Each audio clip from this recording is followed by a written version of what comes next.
talking performance, and it comes in a number of different guises.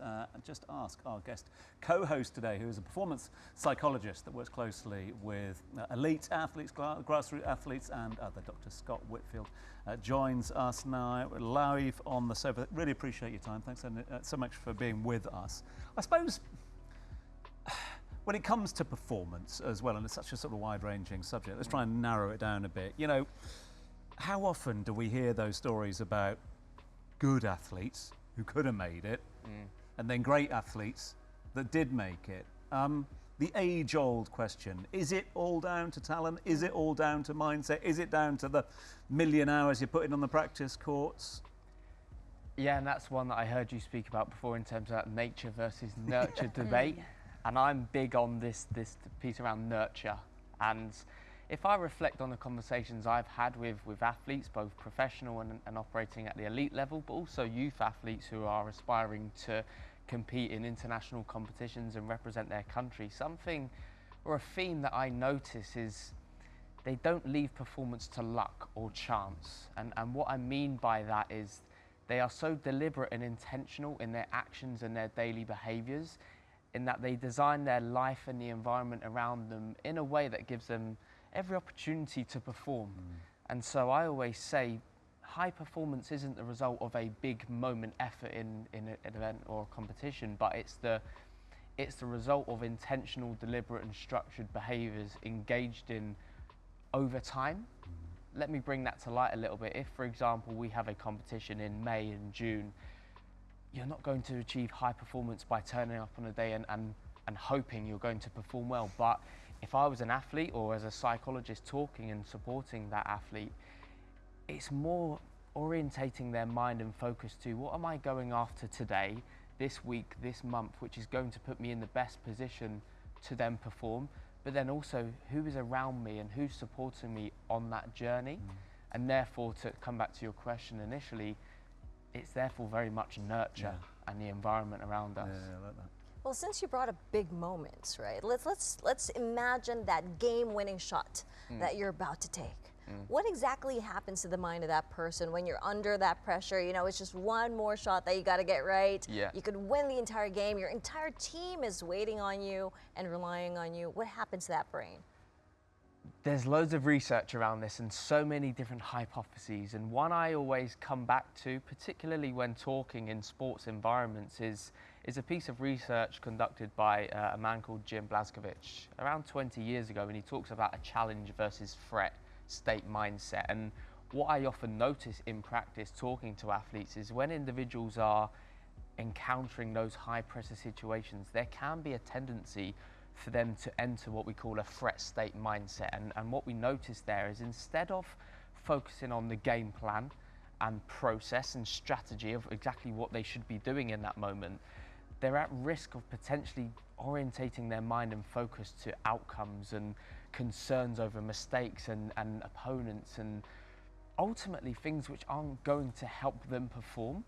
And that's what we call it a threat state mindset. We go into threat mode. We start detecting what's going on around us and trying to almost put out fires, whereas ultimately what's going to help us perform is orientating our focus and mind back to what's my strategy here, what helps me perform, what do I specifically need to do in this game, in this shot to help me perform. And that's something I've noticed a lot, particularly when working with younger individuals, and that's where my role comes into it, helping them first of all build their self-awareness, helping them recognize how am I showing up in these high pressure situations.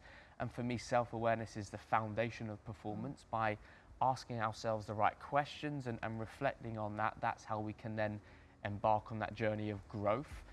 But yeah, noticing what thoughts are we encountering in those situations, how are we feeling, because we know our thoughts impact how we feel and behave.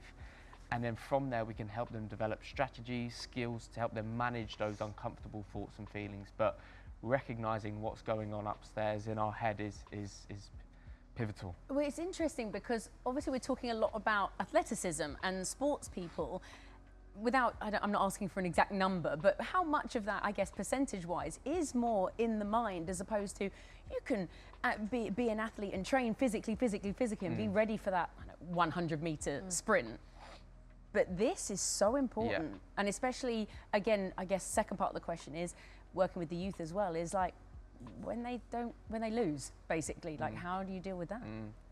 Yeah, to answer your first question, I think historically it is underappreciated, isn't it? So I think sports psychology is maybe 15, 20 years behind strength and conditioning and physio and nutrition, and appreciating the value that has in regards to performance. But we have the likes of Rory McIlroy coming and talking out in the media and press about the importance of mindset and how that, for example, helped him win the Masters last year. Arina Sabalenka, although she didn't win yesterday in the Australian Open, talking about the importance of mindset. And I think I am noticing a shift, and that's why I'm in Dubai, to try and really drive and build sport and performance psychology. Back in the UK, I worked with elite and professional athletes, youth athletes, and in the UK and USA, we have the infrastructure, that the sporting ecosystem is there. Whereas in Dubai, we've got the 2033 Sport Vision, and we want Dubai to become, how do I phrase this, a hub for sports and innovation, and it's at the forefront of developing new tech. And that's why I'm with the LightHouse Arabia, because again, similar to me, they noticed the gap in the market, and I'm here to really help drive and develop awareness around what sports psychology is and how it can help. And I think in years to come, we are already seeing that. Just on mindset though, and mentioning your role at LightHouse Arabia, so not everyone coming through reception is going to be an elite athlete. Not everyone is going to be an aspiring athlete. There's a lot out there that won't like sports as well. What's the importance of getting mindset right from early years? Does that pay dividends moving forward? Oh, 100%, 100%. And what I say is performance is performance. So to touch on your point there, regardless of whether you are an athlete, a singer, a dancer, a producer, an individual running a corporate business organisation, we are all performing.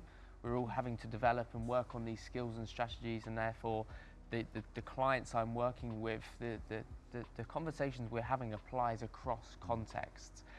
And to think about how do we perform under pressure, I think I like the phrase, you have to go through to learn from. So we can't exactly expect to be able to perform under pressure without exposing ourselves to high pressure situations. And like I said before, it's then having the ability to reflect on that experience. And for me as a psychologist, or as a teacher, or a coach, as a parent, it's not just throwing ourselves into the deep end, into the high pressure situation, but reflecting on how are we teeing ourselves or the young individual up for that high pressure situation. Are we equipping them with skills, strategies, and mindset that enables them to manage or channel those thoughts and feelings in the moment? But then crucially, what are we doing to help them reflect, learn, and grow as a result of that experience post-event? But we live in a world where some people can be reluctant to engage in those high pressure situations and become avoidant. And avoidance isn't always not showing up, but on a football pitch that might look like not showing for the ball, not calling for the ball, not making a run. And so it's, again, being self-aware or having the understanding to recognise and be accountable for that, and have the courage to then face up to it. It's fascinating what you're doing, and I'm genuinely really happy that you're here and sticking around to be guest co-host, because I know that we all want to delve deeper into your brain. Doctor, thank you so much.